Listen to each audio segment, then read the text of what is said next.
Hello guys, welcome back to my channel Accountitude. Here in front of us are there few another questions from the chapter Fundamentals. The first question is charges against profit are debited to that dash account and appropriation of profits are debited to dash account.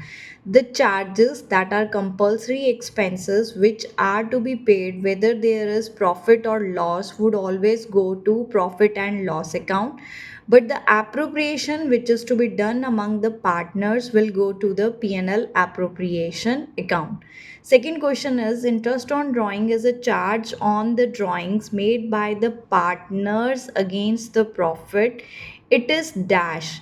The interest on drawings is always credited to the P&L appropriation account because these are earnings of the firms, but these are expenses for the partners. Okay, which of the following is not a charge? Rent payable to a partner is a charge, then salary payable to a manager is also a charge, interest on loan by a bank is also a charge. What is not charge here? That is salary payable to partner. Now why salary payable to a partner is not a charge? Because salary would be paid to the partner only if there are profits. If there are no profits left after making payment of expenses, then no salary would be payable to the partner.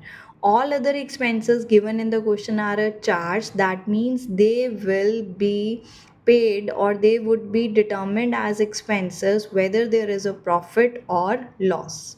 Now next question is while preparing P&L account dash principle followed, but the same principle is not followed while preparing the P&L appropriation account. The answer to this question is matching principle. What is the matching principle? Matching principle says current year expenses should always be charged from the current year incomes. That is why we take into the consideration the outstanding expenses, prepaid expenses, accrued incomes and pre-received incomes. So these cases are dealt in P&L account, but when we prepare P&L appropriation account, we don't consider the matching principle. The next question is in the absence of any information, it is assumed that dash capital account method is followed for maintaining the partner's capital account. Then we follow the fluctuating method. Under the fluctuating method, only the capital accounts are prepared for the partners. Now, the next question is if the date of withdrawal is not given in the question, then interest on drawing is charged on the basis that is average. For that, we calculate for how many number of months, that is 6. Then we in that very case consider it to be 6 divided by 12. Now the next question over here is see a partner used an amount of rupees 5 lakh of the firm and earned a profit of rupees 80,000, but money which he used for his business belonged to the partnership firm.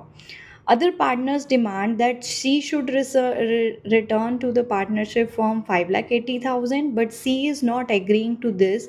He is saying that I am required to return only rupees 5 lakh, which is wrong. So answer to this question is that he will have to return total sum that is 5,80,000 along with the profit to the firm, because if he makes a profit by using the name or property of the firm, he is liable to return the profits to the firm also. Thank you, Accountitude. Like, share, and subscribe to my channel.